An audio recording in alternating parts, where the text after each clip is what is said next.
agradecer-te por tua obra em nossas vidas. Confiamos em teu infinito amor, pois só tu és o Deus eterno sobre toda a terra e céu.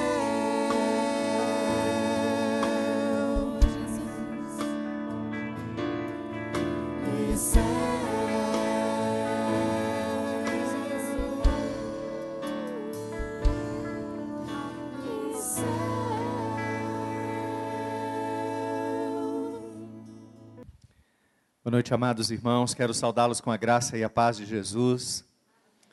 E quero dizer que estar no meio dos irmãos, mais uma vez, é motivo de muita alegria. Ocupar esse púlpito é motivo de honra, não é? Porque Deus colocou a segunda igreja no nosso coração de uma forma muito especial. E quando eu estou falando de segunda igreja, não estou falando do prédio, do endereço, estou falando dos irmãos mesmo. E até aconteceu uma coisa interessante lá no encontro, que acho que a dona Beth estava dando o endereço, não sei se a dona Beth, alguém estava dando o endereço da igreja lá, né? A dona Alice, né? E aí engasgou no número e eu falei, 384. Aí o pessoal tudo riu, né? Eu falei, gente, nós saímos da segunda igreja, mas a segunda igreja não saiu do nosso coração. Isso é verdade, Deus é testemunha disso. E nós estávamos com muita saudade desse calor, dessa comunhão gostosa que sempre foi marca da segunda igreja e dessa adoração tão gostosa, tão fervorosa que nós podemos participar nessa noite aqui. Quero pedir aos irmãos que, ao se lembrarem de nós, orem por nós. Não é? Nós estamos ali em Goiânia, num campo novo, Deus nos levou para lá. Primeiramente a gente imaginava que era para uma coisa, depois Deus nos levou para outra completamente diferente. Nós fomos para trabalhar no Ministério de Atendimento Pastoral da primeira igreja. Primeiro a gente achava que a gente estava indo embora por causa do Jonas Júnior. Né? Essa foi, de fato, a grande motivação que nós tivemos naquele momento, porque o Jonas Júnior não estava se adaptando, não estava querendo vir à igreja, e aquilo incomodava muito o nosso coração. E depois a gente entendeu que Deus estava nos levando para cuidar do Jonas Júnior e para ir para a primeira igreja, cuidar pastoralmente daquelas ovelhas. E 6 meses depois que nós estávamos lá, Deus nos conduziu para o ministério da escola que a igreja tem há 62 anos, o Instituto Presbiteriano de Educação. É uma escola grande, com desafios enormes. Eu não fui colocado lá no meio do ano, porque as coisas estavam indo bem, os irmãos imaginam, não é? É porque as coisas estavam complicadas. Deus tem nos abençoado, que a gente tem conseguido caminhar. Mas eu não peço oração por essas lutas. Eu acho que isso faz parte da administração de qualquer escola. Eu sempre que tenho oportunidade de pedir oração, peço oração por aquilo que o IP representa como agência missionária. O IP hoje ele tem cerca de 1.600 alunos, é uma escola de confissão evangélica, reformada, declarada. Todo mundo que põe o filho lá sabe que o filho vai estudar a Bíblia, vai ter devocional toda primeira aula, vai participar de culto toda semana.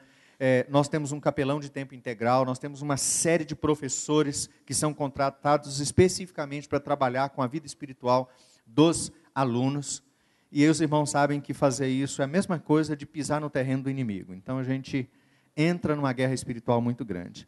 E a menina dos nossos olhos, ultimamente, é um trabalho que o IP tem na cidade de Trindade, que é o berço, não é? O berço maior do catolicismo romano no centro-oeste. E nós temos uma unidade nova lá, ela está bem novinha, ela está caminhando para o seu 4º ano agora, e ela é uma unidade totalmente social. Lá nós temos hoje 90 alunos. Essa escola está situada na periferia mais pobre de Trindade.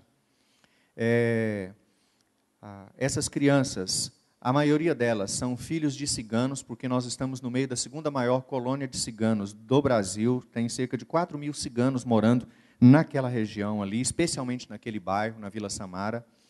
A primeira igreja mantém um trabalho voltado especificamente para os ciganos. Ela tem uma congregação que funciona lá também, e o obreiro da congregação é também um obreiro preparado para missões transculturais. Trabalhar com ciganos é a mesma coisa de trabalhar, eu não vou dizer que é a mesma coisa de trabalhar lá no Afeganistão, porque, respeitadas as devidas proporções, as coisas lá são bem difíceis. Mas se você perguntar a um cigano se ele é brasileiro, ele diz, não, eu não sou brasileiro, eu sou cigano, eu sou calon. Eu não sou brasileiro. Eles falam a língua deles, eles têm a cultura própria deles, eles vivem, não é, numa realidade própria dos ciganos. E a gente acostumou ver cigano como barraqueiro, né, aqueles que acampam por aí nos cantos das nossas cidades. Acostumamos a ver as ciganas lendo as mãos, nos acostumamos a ter medo dos ciganos, não é, quando eles estão por perto, e lá nós estamos tendo a oportunidade de conviver com os ciganos para apresentar Jesus para eles. É muito difícil de levá-los para a igreja. Nós já temos 3 ou 4 pessoas que foram batizadas e recebidas na igreja. Mas nós temos uma reunião na terça-feira que reúne cerca de 60 a 70 ciganos para ouvir a palavra de Deus. Eles vão, eles se alegram em ir lá ouvir a palavra de Deus. Eles ainda têm muita dificuldade com a igreja, de ir para a igreja. Nós temos um obreiro lá, novo, que foi para lá esse ano, e ele tem conseguido fazer uma ponte muito boa com eles, né? De falar com eles. E uma coisa interessante foi eles aceitarem ele como pastor. Você precisa chegar e ser aceito pela comunidade. Então, logo, uma preocupação que a gente tinha é que o obreiro que estava lá é o Lázaro, que, se não me engano, até é do presbitério daqui, não sei se é desse presbitério, mas é aqui do Triângulo Mineiro. O Lázaro concluiu o curso dele no seminário e teve que vir embora. O Lázaro já falava a língua deles, já estava inteirado com eles, e a nossa grande preocupação era se quando o Lázaro saísse, eles iriam aceitar outro obreiro. Mas Deus nos mandou a pessoa correta, o pastor Fábio tem sido uma grande bênção.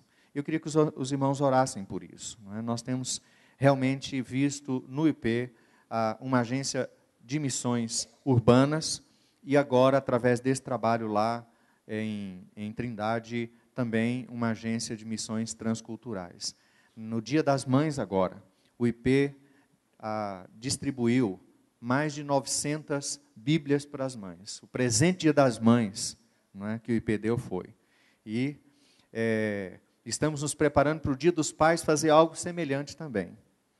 Muitas dessas famílias não conhecem a palavra de Deus, não sabem absolutamente nada. Ao invés da gente dar uma lembrancinha qualquer, como qualquer outra escola, nós sempre pensamos em alguma coisa que pode apresentar Cristo e pode levar a pessoa a pensar no amor de Jesus. Orem por nós.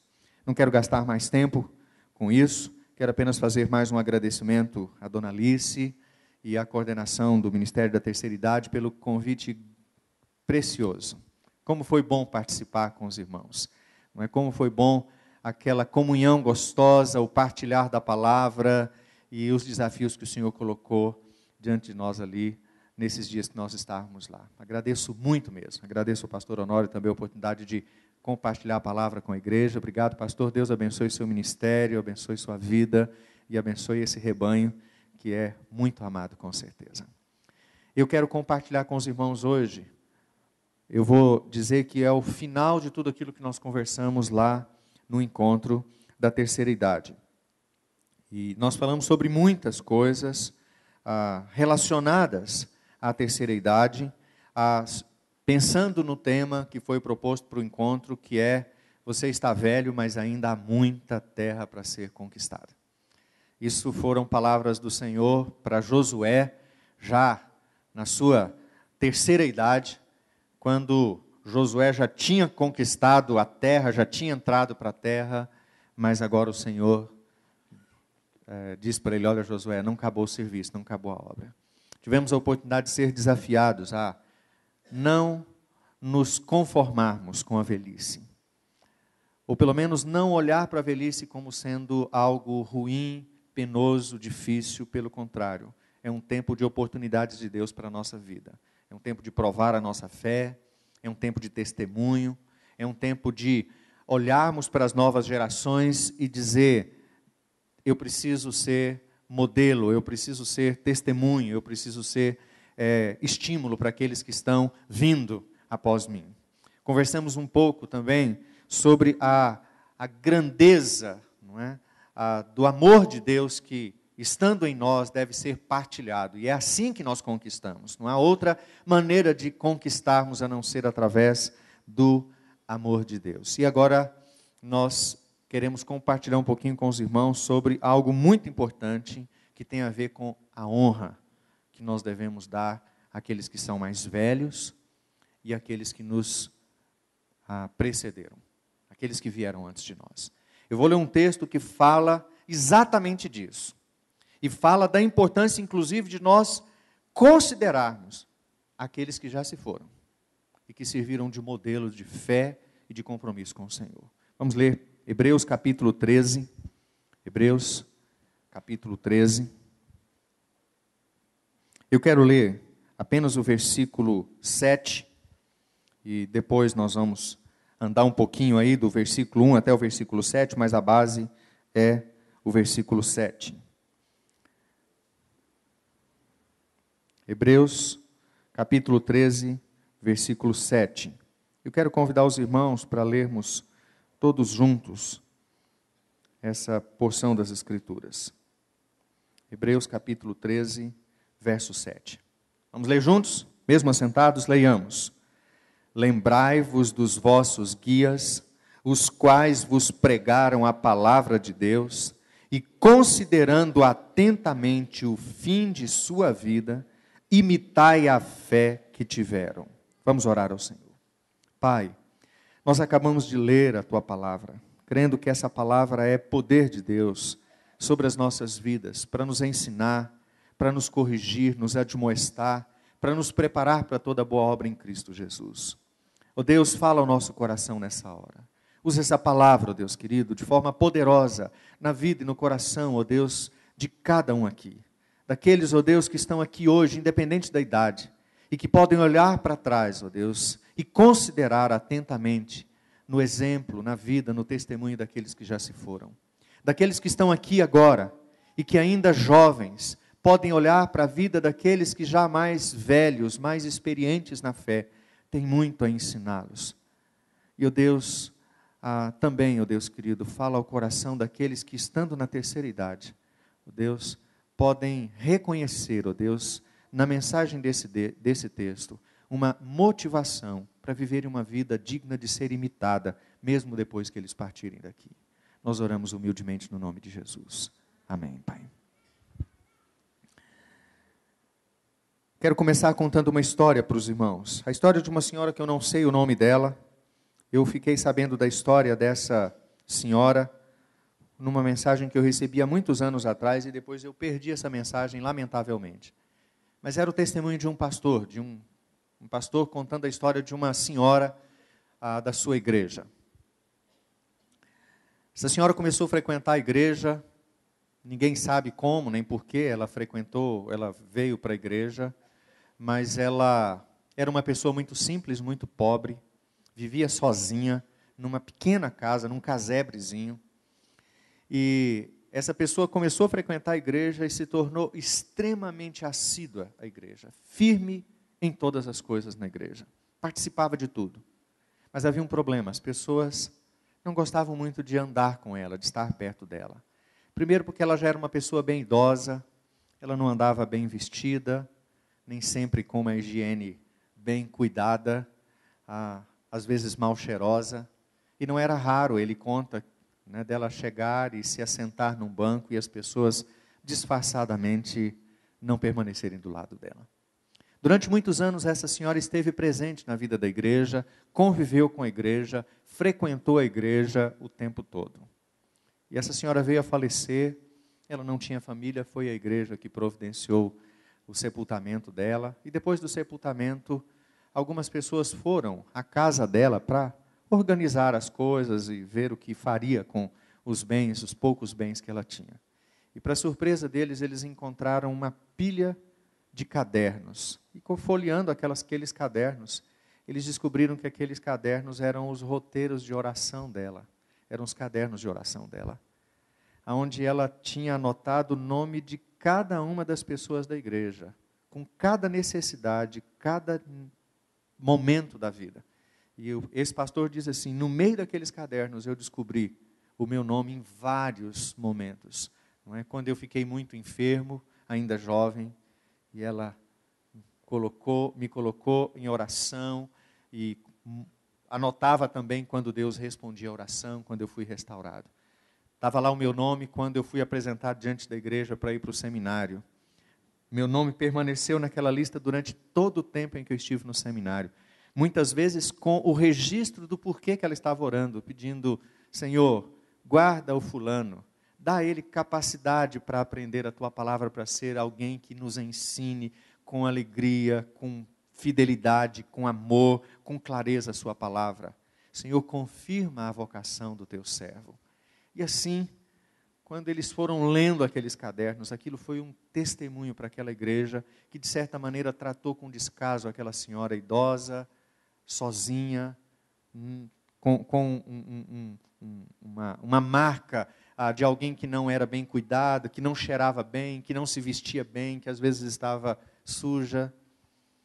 mas que era alguém com um compromisso muito grande com o Senhor Jesus e com a igreja e com o corpo de Cristo, nominalmente com cada um deles. Estou contando isso, irmãos, porque esse pastor, ele narra essa história dizendo, olha, a grande tristeza do nosso coração como igreja, como membros daquela igreja, foi que nós tínhamos um grande exemplo para imitar na vida daquela mulher que foi rejeitada há tanto tempo por nós. Foi desprezada, não rejeitada. Colocada meio como uma pessoa que devia ficar no seu cantinho e pronto. E nós não podíamos honrá-la mais. Nós só podíamos imitar a sua fé, imitar as suas obras e seguir em frente. Eu quero compartilhar com os irmãos um pouco sobre isso. O autor de Hebreus, irmãos, ele divide o livro em 4 partes. E, na verdade, não vou dizer que é o autor. Nós podemos dividir o livro, a carta aos Hebreus, em 4 partes. A primeira delas, uma declaração quanto à superioridade de Jesus como Filho de Deus. Maior do que os anjos, maior do que os maiores vultos da história, maior do que Moisés, o maior de todos os legisladores de Israel. Na segunda parte, a carta trata de Jesus como grande sumo sacerdote, aquele cuja responsabilidade era levar até o altar do Senhor, o sacrifício por todos os nossos pecados. Jesus era o superior, o maior, o grande, o único, o verdadeiro mediador da nova aliança. Era aquele que não apenas conduziu o sacrifício, mas aquele que se ofereceu pessoalmente para ser o sacrifício por nós. Na terceira parte, há um fortalecimento quanto ao sofrimento, as lutas da vida, as dificuldades que nós possamos enfrentar e que podem muitas vezes servir de desmotivação para nós. Pode nos levar a acreditar que não vale a pena viver a vida cristã ou que Deus realmente se esqueceu de nós. E nessa terceira parte da carta, há uma grande exortação à fidelidade e um dos exemplos que o autor de Hebreus usa é justamente o capítulo 11, quando ele coloca aquela galeria da fé e mostra quantas pessoas no passado viveram a vida com fidelidade, muitos deles com sofrimento, alguns deles, ele diz, morreram sem ver concretizada a esperança em quem eles colocavam o seu coração, na qual eles colocavam o seu coração. Ele menciona esses heróis da fé exatamente para reafirmar a necessidade que nós temos de olhar para trás e de perceber que nós enfrentamos lutas, enfrentamos privações, enfermidades, perseguições, dores, decepções, às vezes até a própria morte por amor a Jesus. Mas nós não somos os únicos da história. Muitos já vieram antes de nós e ainda hoje, agora, muitos têm sofrido, têm pagado o preço para serem firmes na fé em Jesus. E essa exortação, a fidelidade, mesmo no sofrimento, não é? A firmeza e a perseverança na fé, conduz à parte final na carta, que é composta de recomendações e de conselhos quanto à vida cristã, que é justamente a parte que nós lemos aqui. Esse texto, ele serve exatamente para nos mostrar que muitas vezes nós perdemos a oportunidade de aprender com pessoas muito preciosas, que estão no nosso meio, e perdemos a oportunidade de olhar, não é, com respeito, com honra, para alguns que já não estão mais no nosso meio, mas que estiveram aqui, e que fizeram parte da história dessa igreja, que ajudaram a construir essa história, que deram do seu tempo, deram dos seus recursos, deram dos seus dons, dos seus talentos. Alguns deles deram do seu próprio esforço físico para que essa igreja pudesse ser erguida. E nós precisamos aprender a honrar essas pessoas. E é por isso que eu quero, queridos, compartilhar com os irmãos nessa noite sobre esse tempo oportuno que Deus nos dá para aprender e para honrar com aqueles que são mais velhos e com aqueles que já se foram. A primeira coisa que nós vamos aprender, queridos, é que nós devemos observar atentamente. O texto diz exatamente isso. O texto diz que nós devemos olhar atentamente, lembrando com todo o cuidado daqueles que vieram antes de nós. E vieram antes de nós não tem a ver só com gente que já morreu, mas tem a ver com gente que veio antes de nós mesmo. Nesse final de ano agora, eu tive a grande alegria de poder dirigir o culto de 50 anos de casados do meu pai e da minha mãe. Que coisa boa, irmãos. Poder estar com eles ali naquele dia. Uma reunião de família, um almoço que nós fizemos, reunimos a família, reunimos amigos, fizemos um culto, e foi um tempo de nos lembrarmos, não é, de coisas muito especiais. Entre elas, de que valia a pena honrar ao meu pai e à minha mãe, que foram os instrumentos que Deus usou para me colocar onde eu estou. Quantas pessoas têm a chance de fazer isso? Muitos não têm. A Luciana estava lá chorando porque não teve essa chance. Mas ainda assim nós temos a chance de olhar para trás e aprender, até mesmo com aqueles que já se foram. Que serviram e servem de modelo, de ensino para nós. O texto diz, em primeiro lugar, que eles foram perseverantes. Hebreus capítulo 11 faz uma lista enorme de homens e mulheres que perseveraram, independente das circunstâncias, independente das dificuldades, independente da situação que eles pudessem viver.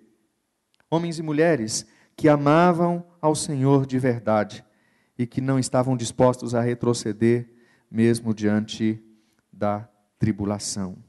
Quero convidar os irmãos para abrirem suas Bíblias em 2 Timóteo capítulo 4, verso 13. 2 Timóteo capítulo 4, verso 13.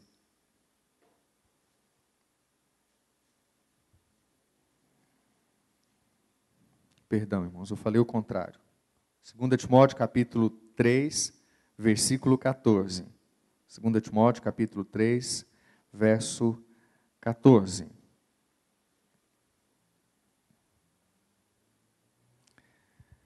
Diz assim: Tu, porém, permanece naquilo que aprendeste e de que foste inteirado, sabendo de quem o aprendeste, e que desde a infância sabes as sagradas letras que podem tornar-te sábio para a salvação. Paulo estava falando para Timóteo que o jovem pastor Timóteo devia estar atento àquilo que ele aprendeu no passado, sabendo de quem ele o aprendeu. E o texto da carta a Timóteo vai dizer exatamente de quem que Timóteo aprendeu isso. Nós sabemos muito bem, não é? Foi da sua mãe Eunice e da sua avó Lóide. Paulo diz, não se esqueça, Timóteo, o que você aprendeu com elas tem que continuar seguindo a sua vida, tem que continuar sendo instrumento na sua própria vida. Mas Paulo, ele faz questão de lembrar Timóteo que ele está perto de partir. E Timóteo precisava se lembrar do que ele aprendeu, do que ele havia recebido do velho apóstolo Paulo. Talvez por isso mesmo Paulo tenha escrito para ele, e no verso 7 do capítulo 4, ele tenha dito para Timóteo, Timóteo, eu combati o bom combate, completei a carreira, guardei a fé. Você deve fazer a mesma coisa.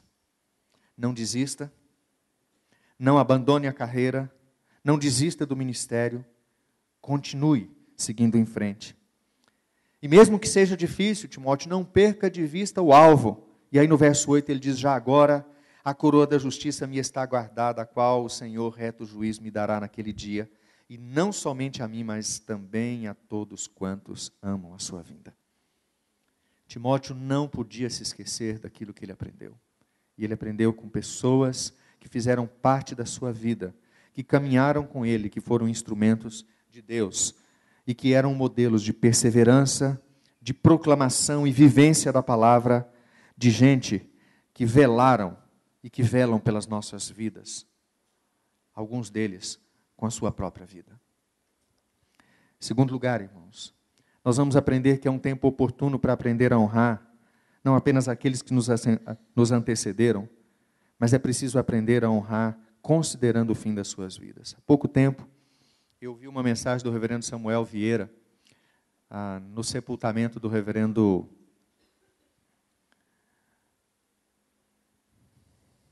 Como é que dá um branco desse jeito? Me ajuda, querida. Seu pastor lá em Tumbiara. Desculpe, irmãos, deu um branco aqui, né? O pai do Paulo Siqueira, querida. Ah, minha amada também não vai lembrar, né? Reverendo Siqueira, ele era conhecido assim também, ele era conhecido assim também, Reverendo Siqueira, né? E o reverendo José Siqueira, reverendo José Siqueira, né? E o reverendo Samuel tinha sido ovelha do reverendo José Siqueira na infância. O reverendo José Siqueira tinha sido pastor da família dele lá em Gurupi, na infância dele. E o reverendo Samuel toma esse texto e diz: irmãos, eu não posso deixar de dizer o quanto eu aprendi com esse homem. Mas uma coisa interessante não é apenas olhar para trás, mas é perceber como esses homens e mulheres que merecem ser honrados, imitados, cuja vida nos ensina constantemente, como foi que eles morreram e como é que eles morrem. A morte não é para eles disciplina, castigo, dor, sofrimento, perca. Pelo contrário, quando nós olhamos e consideramos no fim da morte deles, o que nós enxergamos não é o fim da vida deles, mas é o fato de que eles foram fiéis até a morte. E a Bíblia diz que essa é a característica que será honrada pelo Senhor no dia da volta dele. Ele diz: aqueles que forem fiéis até a morte, eu darei a eles a coroa da vida.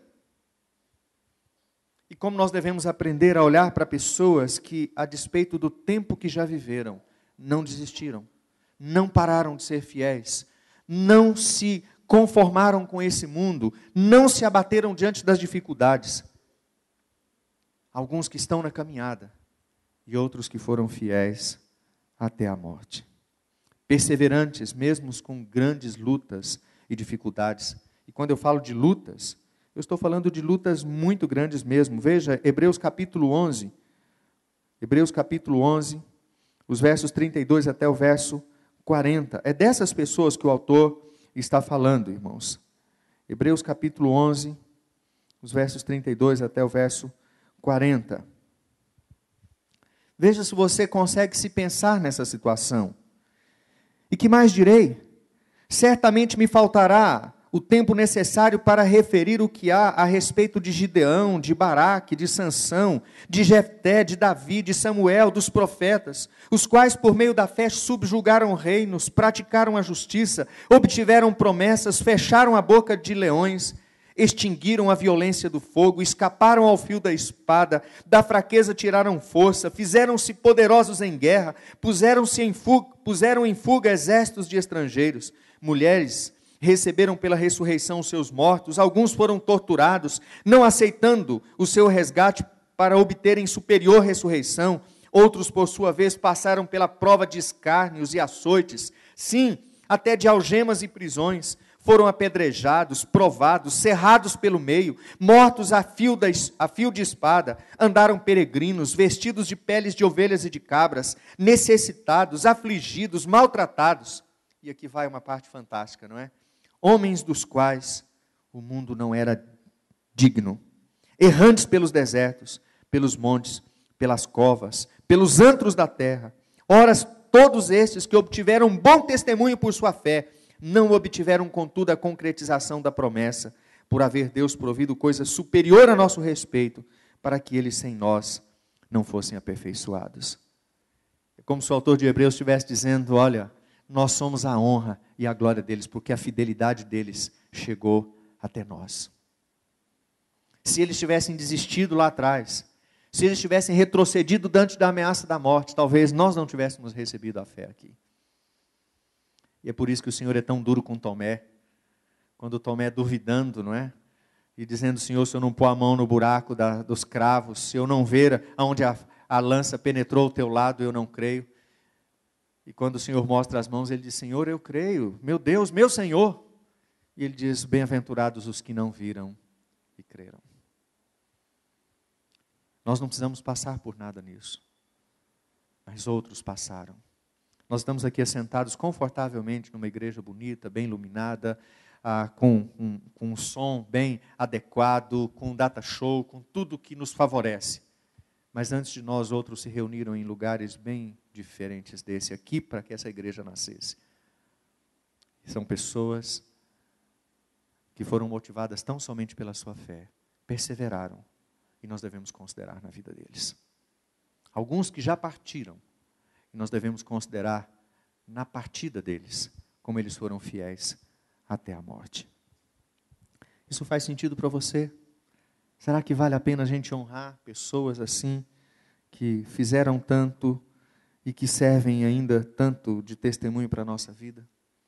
Eu espero que isso faça sentido por você, porque a terceira lição é tempo de honrar essas pessoas imitando a fé deles.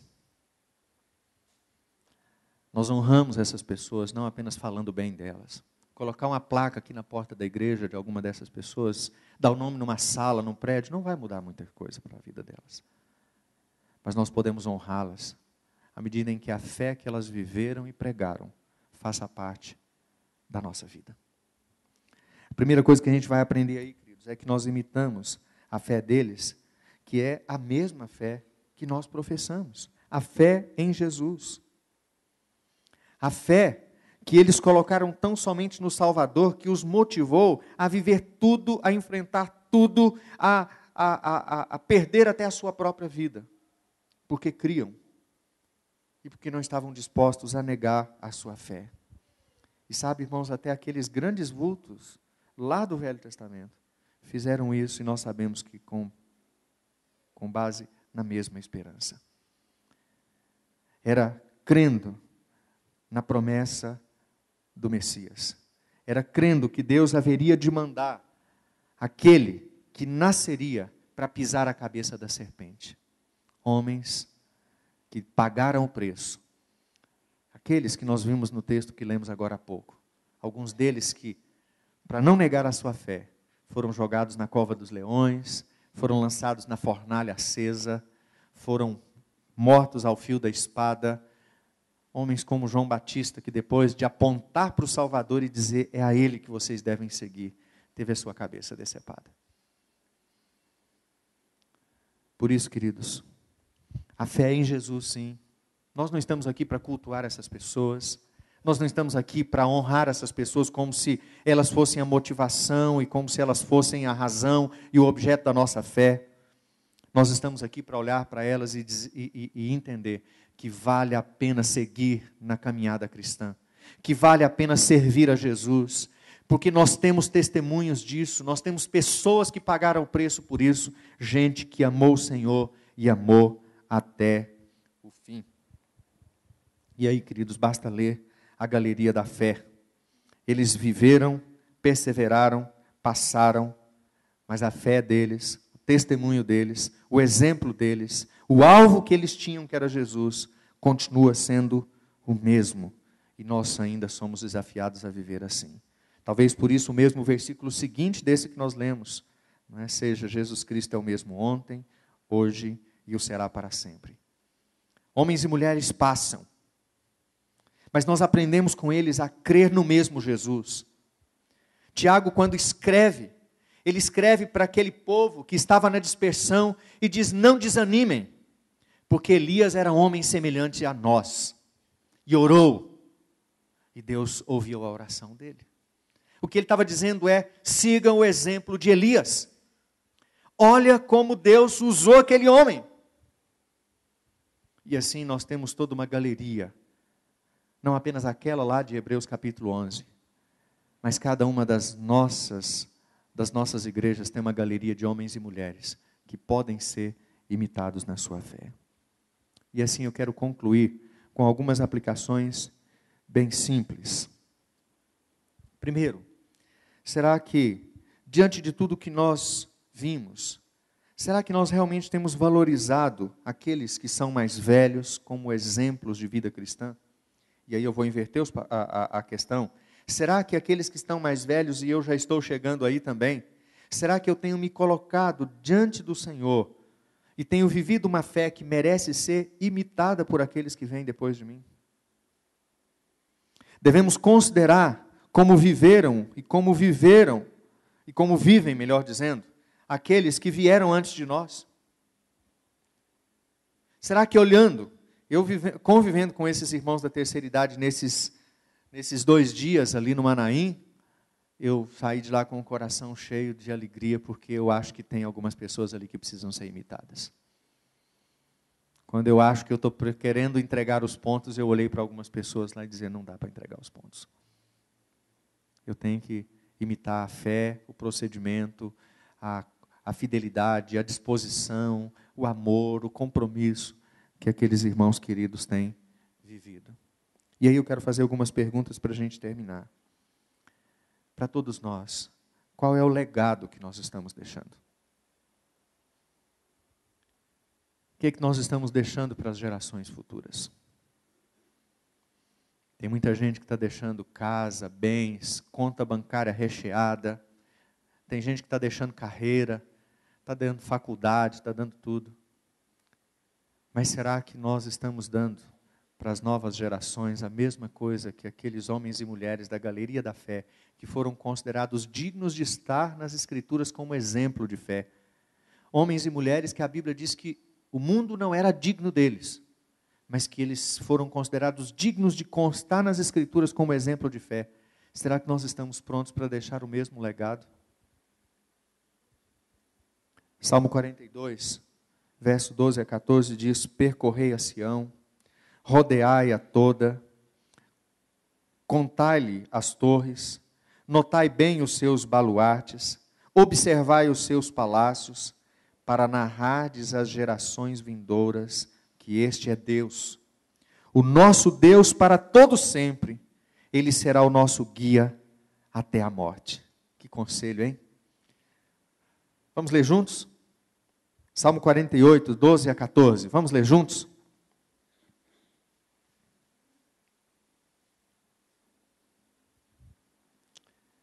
Começando no verso 12, Salmo 48 até o verso 14, leiamos. Percorrei a Sião, rodeai-a toda, contai-lhe as torres, notai bem os seus baluartes, observai os seus palácios, para narrardes às gerações vindouras que este é Deus, o nosso Deus, para todos sempre. Ele será nosso guia até a morte. Curioso que os discípulos chamam Jesus e dizem: Senhor, vem cá, nós vamos mostrar as construções mais bonitas de Jerusalém para o Senhor. E Jesus diz: opa, não é isso.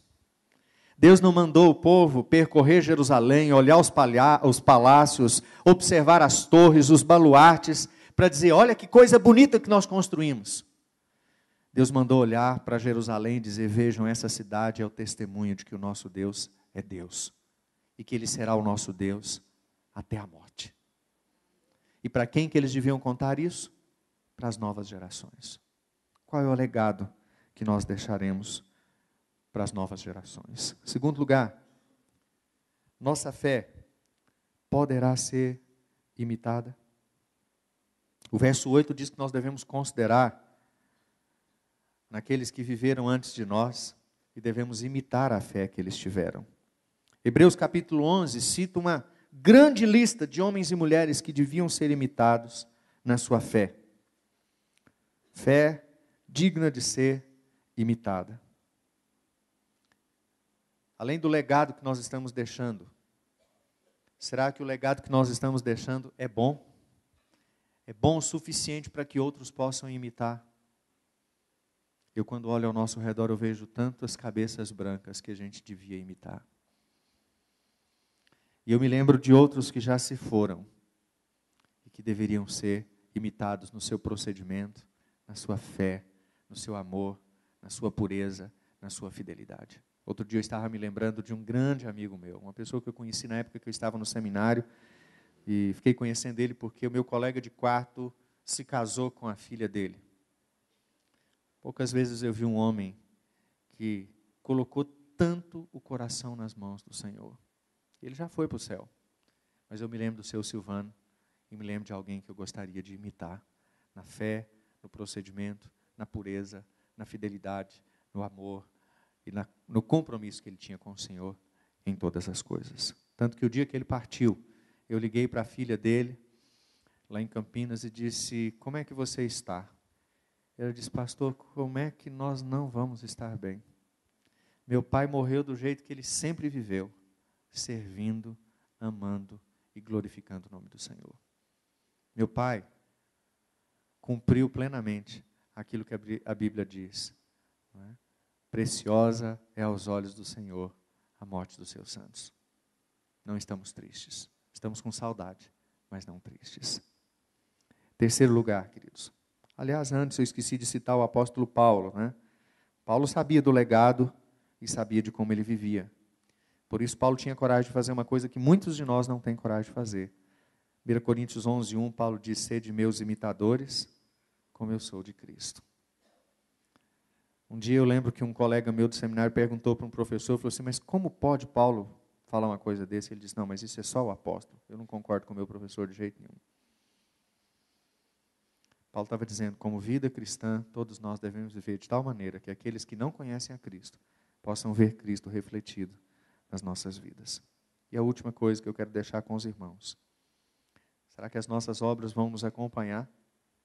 Apocalipse diz que preciosa é a morte dos seus santos e as suas obras os acompanham.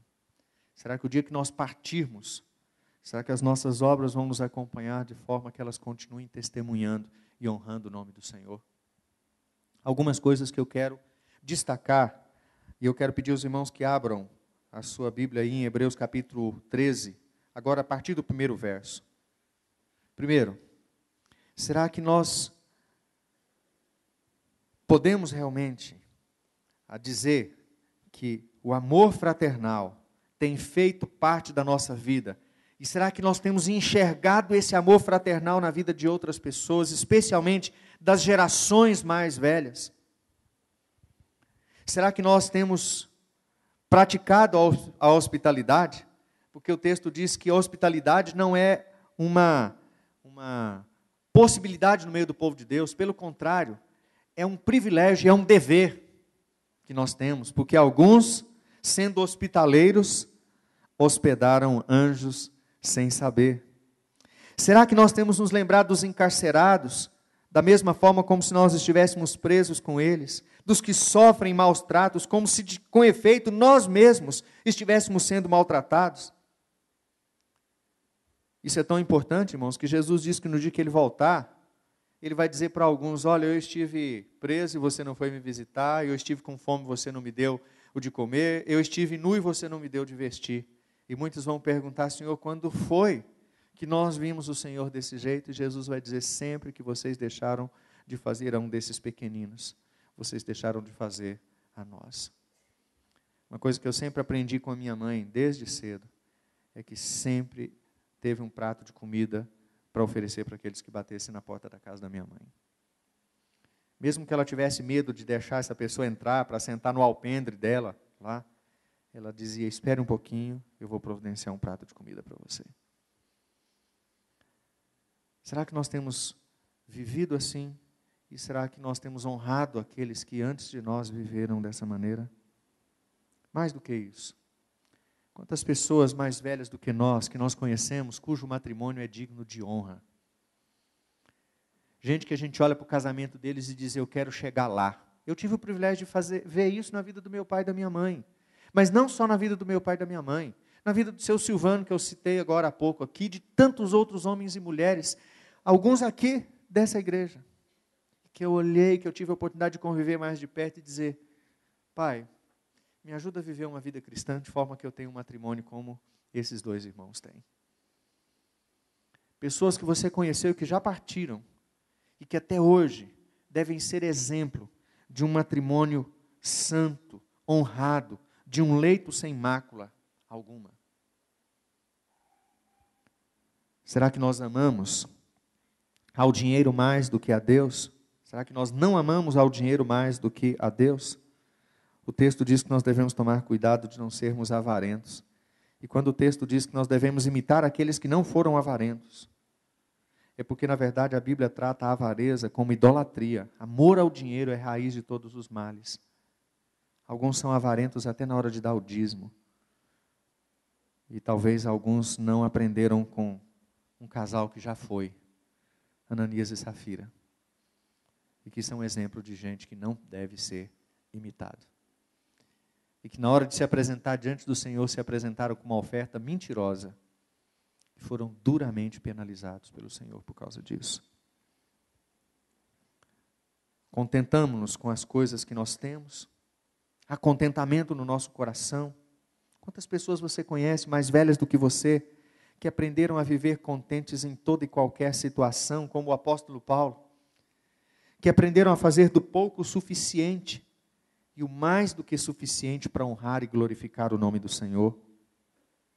Sobretudo, será que nós nos lembramos dos nossos guias, os quais nos pregaram a palavra de Deus? Será que nós temos honrado aos mais velhos que estão no nosso meio como exemplos de fé e de serviço a Deus? Será que nós não estamos nos esquecendo daqueles que vieram antes de nós e que prepararam o caminho pelo qual nós estamos caminhando agora? Eu quero terminar com uma última palavra para os irmãos. Nós precisamos aprender a honrar aqueles que vieram antes de nós. Alguns já foram. E aqueles que já foram, nós devemos aprender a considerar, inclusive, no final da vida deles, como eles foram fiéis ao Senhor. Mas há muitos no nosso meio que devem ser honrados. E é por isso que Paulo, escrevendo aos Romanos, diz: a quem honra, honra. A quem honra, honra mesmo. Honra é algo que nós devemos, não é alternativa. Não é voluntário. Nós devemos honrar. E um lugar que eu vejo muito isso é na carta de Paulo aos Filipenses, nos versos 29 e 30, quando ele, escrevendo aos Filipenses, ele manda a carta através de Epafrodito, um servo fiel, companheiro de lutas, auxiliar daqueles irmãos, mensageiro daqueles irmãos para saber como Paulo estava. Mas Paulo escreve e diz: recebei-o, pois, no Senhor com toda alegria, e honrai sempre homens como esse, visto que por causa da obra de Cristo chegou ele às portas da morte, e se dispôs a dar a própria vida, para suprir a vossa carência de socorro para comigo. Quantos irmãos nós conhecemos que estão dispostos a dar a própria vida? Quantos de nós estamos dispostos a servir de exemplo de gente que está disposto a dar a própria vida por amor ao Senhor? É tempo de honrarmos aqueles que vieram antes de nós, considerando atentamente na vida deles, no fim da vida deles, na fé que eles tiverem que deve ser imitada, e na certeza de que o Jesus em quem eles creram é o mesmo ontem, hoje e será o mesmo para sempre. É o Jesus em cuja presença estamos. É o Jesus a quem servimos e honramos, hoje e eternamente. Quero dar a minha palavra de amor aos idosos dessa igreja, que foram meus irmãos queridos e amados, enquanto eu estive aqui e continuam sendo, mesmo depois que eu fui embora daqui. E quero dar minha palavra de incentivo às novas gerações, para que não percam a oportunidade de aprender com esses irmãos e de honrar a cada um deles.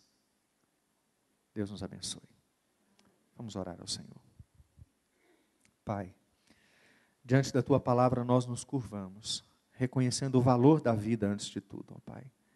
E reconhecendo que, ó Pai, o Senhor tem colocado algumas vidas no nosso meio, que devem ser honradas, que devem ser imitadas, e que devem ser, ó Deus, modelo de fé e de perseverança. Muito obrigado, ó Deus, porque nesses últimos dias nós podemos conviver com irmãos e irmãs, já avançados em idade, mas, ó Deus, completamente motivados a servir, honrar e glorificar o nome do Senhor. Permita que eles, ó Deus, continuem vivendo, ó Deus, por muito tempo no nosso meio. E vivendo no nosso meio, ó Pai, possam ser, ó Deus, honrados, mas também possam ser imitados na sua perseverança, na sua fé e no seu compromisso com Cristo. Abençoe essa igreja para que ela seja um lugar acolhedor para aqueles que, ó Deus, já viveram muito e já deram muito das suas vidas para a obra do Senhor. E também, ó Deus amado, que haja aqui novas gerações, ó Deus, dispostas a viver na mesma fidelidade, servindo o mesmo Jesus, que não muda, que é o mesmo ontem, hoje e vai ser o mesmo eternamente. É a nossa oração em nome de Jesus. Amém, Pai. Quero cantar uma música com a minha esposa. Eu e a minha amada conhecemos o autor dessa música já há muitos anos, o Beto. E ele escreveu essa música com o objetivo de nos fazer lembrar, não é? O quão importante é observarmos que vidas são extremamente preciosas e nós devemos cuidar delas e honrar aqueles que estão do nosso lado enquanto é tempo.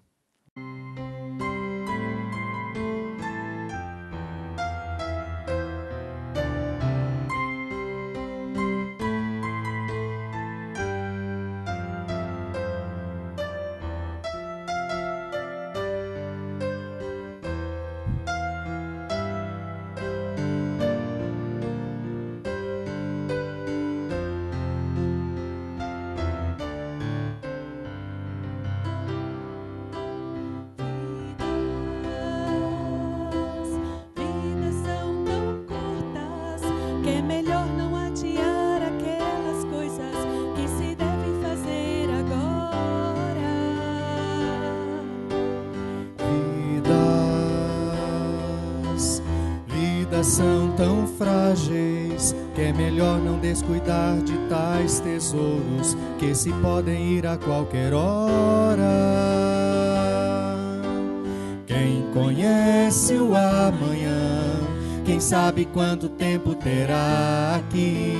Aquilo que se planta hoje, cedo ou tarde se colherá.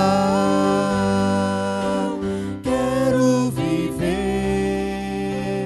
marcando vidas, não importa a glória nem o aplauso, nem ter ações reconhecidas. A eternidade é quem vai dizer que valeu todo esse esforço empenhado. Marquei meu mundo nas vidas em que eu pude investir.